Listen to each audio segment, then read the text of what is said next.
Hola estudiantes, ¿cómo están? Nuevamente molestándolos por este medio. Continuamos unidad 11, el módulo 11. Ya no se llaman unidades, ahora son módulos. La sección 8 de la unidad 1. Nuevamente, módulo 11, unidad 1. Ya no se llaman asignaturas, se llaman módulos. Tienen unidades, estamos en la primera unidad. Y la sección ya es la 9.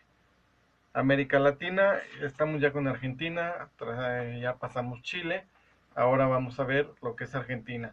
Argentina estuvo marcada por varios golpes de Estado, 1930, 1943, 1955, 1962 y 1966. El último golpe en 1976, eh, esto es 10 años del anterior, 1966, a veces se nos confunde por ahí el escuchar. Y bueno, los militares argentinos tomaron de nuevo el poder e iniciaron el gobierno con características similares a las de Pinochet, esto es represión. Nuevamente, a esta época, los mismos militares le llaman procesos de reorganización nacional. Me gusta para preguntas de examen, ya lo veremos. Este régimen autoritario se prolonga hasta 1983. Luego, dice, dice que surgen nuevamente intereses de militares, intereses económicos, intereses personales, por llamarle de alguna forma. Y bueno, los movimientos empiezan a reprimir esta oposición a los diversos movimientos sociales que van surgiendo. La violencia o la amenaza del uso de la violencia es algo indiscriminado, o sea, afecta para todos. Dentro de las víctimas hubo varios sectores sociales, sindicalistas, políticos, estudiantes, académicos, activistas de derechos humanos y periodistas. Suena conocido, ¿verdad? Es algo como muy común aún hoy en día. No sé por qué me suena, en fin, todo esto lo vemos. Más adelante nos dice cuántas personas fueron víctimas de la represión y terrorismo de Estado en Argentina. Se habla de 30.000.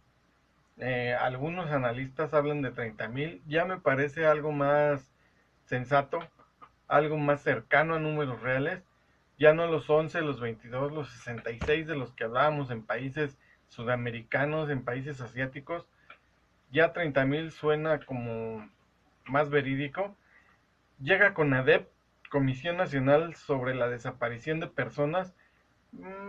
Sigue siendo una entidad, muchas veces le llaman no gubernamentales. Finalmente están involucradas desde mi punto de vista, mi opinión muy personal. Y CONADEP dice que casi 9.000 personas y luego empieza a decir, bueno, no se contaron, este, las que oficialmente murieron y aquellas cuya desaparición no se reportó a causa del miedo del gobierno. Entonces nos dan números muy bajos, nos justifican el porqué de esos números bajos, y entonces pues nos generan más dudas que certezas. Como en todos lados, las sociedades nuevamente cansadas, nuevamente buscando igualdad, nuevamente queriendo solventar las carencias y sobre todo por los excesos cometidos por el proceso de reorganización nacional, los excesos cometidos por los militares. El 30 de abril de 1977, a solo un año de establecida la dictadura, un grupo de madres de desaparecidos comienza a reunirse en la Plaza de Mayo. Es un centro histórico del país. El gobierno les nombra las locas de la Plaza de Mayo.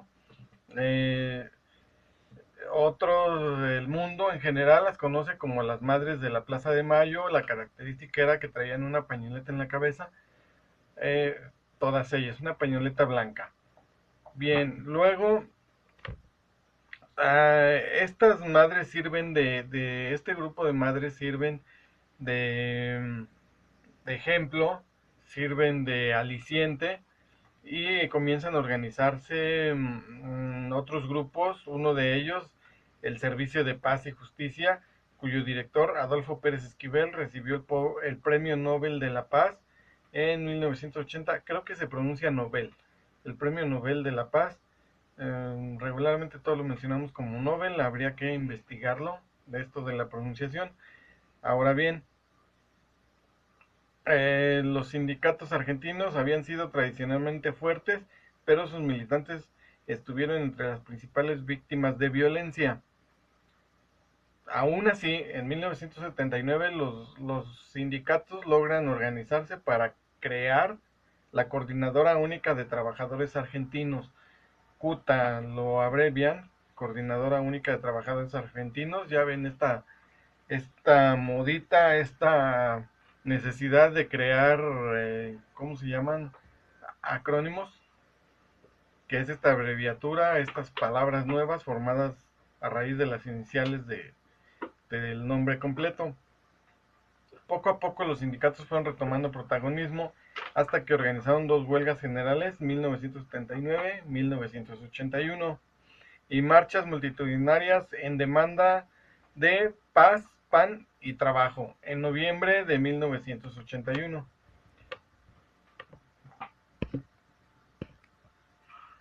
En el mismo año, 1981, se forma la Multipartidaria Nacional, o bien simplemente multipartidaria. Es una instancia colectiva. ¿Colectiva qué significa? Bueno, que participan muchas entidades para presionar al gobierno militar a abandonar el poder y cederlo de nuevo a los civiles. En esa organización convergen peronistas y radicales, principales partidos políticos en el país. Peronistas, había que investigar un poco sobre Eva Perón, y los radicales, bueno, me da una idea de que son los que promueven cambios muy significativos, cambios muy bruscos, cambios radicales como tal. ¿Sí? Finalmente, ¿qué hace el gobierno? Bueno, antes, en 1982, sectores como las clases medias y algunas fracciones de la iglesia y los empresarios se empiezan a sumar al descontento. Luego tiene una crisis económica también Argentina, genera los planes no han sido los mejores, lo mismo que todos los países que hemos visto, no han sido los mejores para la economía. Se desarrollan ciertas áreas económicas, se descuidan otras, y el pueblo en sí no ve beneficios. Entonces, ya teníamos una problemática política, ahora se agrega una problemática económica. Aunque se habían tomado medidas parecidas a las de Pinochet, medidas de apertura comercial, finalmente no se obtienen los resultados que se buscan. Dice, entre 1981 y 1982, la economía decreció más de 11%. Supongo que se dejan de comprar cosas, se dejan de vender hasta en un 11% menos. Si antes se vendían 100, bueno, ahora se venderán 89. Otra cosa que nos dice, el desempleo aumentó y la inflación escaló hasta llegar a 210. ¿Esto qué es 210%? ¿Esto qué significa? Bueno, pues que quizás lo que costaba 100 ahora cuesta 300, 330, algo así.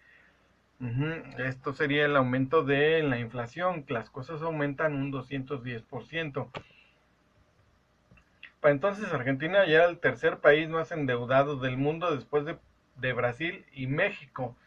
Bueno, como nota me llama la atención, siendo aquí México de los más endeudados en esa misma época que era 1982. Aquí el ejército, los militares que tenían el control del país, de repente sienten que se les está yendo de las manos. Por alguna razón que ellos creen, y nuestros editores, nuestro autor del material que estamos estudiando, nos indica que los militares creyeron que si tomaban a las Islas Malvinas, se habrán dado cuenta que las Islas Malvinas están ocupadas por Inglaterra. Eh, Argentina siempre ha dicho que las islas, bueno, ha sostenido desde mucho tiempo que las Islas Malvinas son de su soberanía, son parte de... Inglaterra dice que no, Inglaterra las tiene como colonia. En esa época, los militares invaden las Islas Malvinas con la intención de recuperarlas. Nuestro autor nos dice que la intención era más bien crear un sentido nacionalista, hacer la guerra con otro para que Argentina se unifique y apoye a los militares. Funcionó un poco, un cierto tiempo. Finalmente, aquí sale el nombre también de Margaret Thatcher, la dama de hierro, primer ministro de Inglaterra, si mal no recuerdo, de Gran Bretaña, perdón, Gran Bretaña, si mal no recuerdo. Argentina esperaba que Estados Unidos lo apoyara, Estados Unidos se mantiene neutral, se mantiene al margen, le fallan los planes y el día 15 de junio de 1982 Argentina se tiene que rendir y firma la rendición incondicional ante la armada, frente a la armada de la reina Isabel. Ahora bien, esta derrota acelera el retiro de los militares en el poder y en 1983 se realizan elecciones generales con la participación de todos aquellos partidos políticos que habían sido proscritos por la dictadura, proscritos, ignorados, que no funcionaban. En los comicios presidenciales triunfa Raúl Alfonsín con más del 52%, con el 52% de los votos. Asume el poder el 20 de diciembre, pone fin a uno de los periodos más difíciles de la historia argentina. Eh, Alfonsín no alcanza a enderezar bien el país, tiene que entregar el poder en medio de una crisis, lo entrega de manera anticipada a Carlos Saúl Menem, peronista.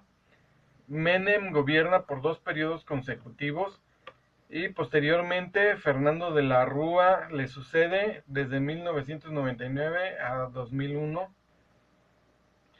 No puede cambiar la política económica que propicia una impugnación generalizada en la clase política y una fuerte crisis económica que se prolonga desde 1998 a 2001. Habría que checar las fechas, posiblemente tengamos errores aquí en fechas o me esté revolviendo un poco. Nos dice de 1991 95 a 1999, son periodos de 4 años. No es correcto, son las fechas en las que Carlos Saúl Menem gobierna, son los 2 periodos continuos, del 89 al 95, después del 95 al 99. Se convierte en acérrimo defensor de las políticas neoliberales y Fernando de la Rúa del 99 al 2001 no puede cambiar estas políticas. Ahora bien, nos dice acá que la crisis económica del 98 al 2001, muy bien, efectivamente nos está confirmando que ya cuando estaba Menem en el 98, un año antes de terminar su periodo, ya estaba esta crisis económica, esta crisis política y esta crisis más bien económica y que desde el 98 hasta el 2001 duró esta crisis económica.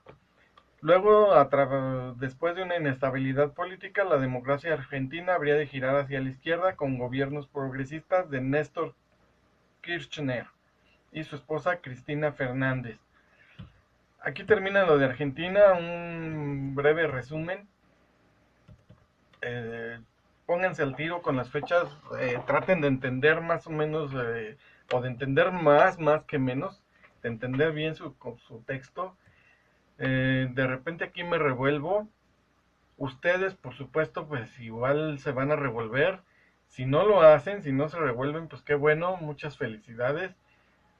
Ayúdenos a los que nos revolvemos. Y lo que quiero resaltar es lean, relean. Muchas veces estamos tomando conceptos que ya habíamos visto en capítulos anteriores. Tenemos que regresar a releer para entender y contextualizarnos. Échenle ganas, vamos hacia adelante, vamos avanzando. Nos vemos en la próxima.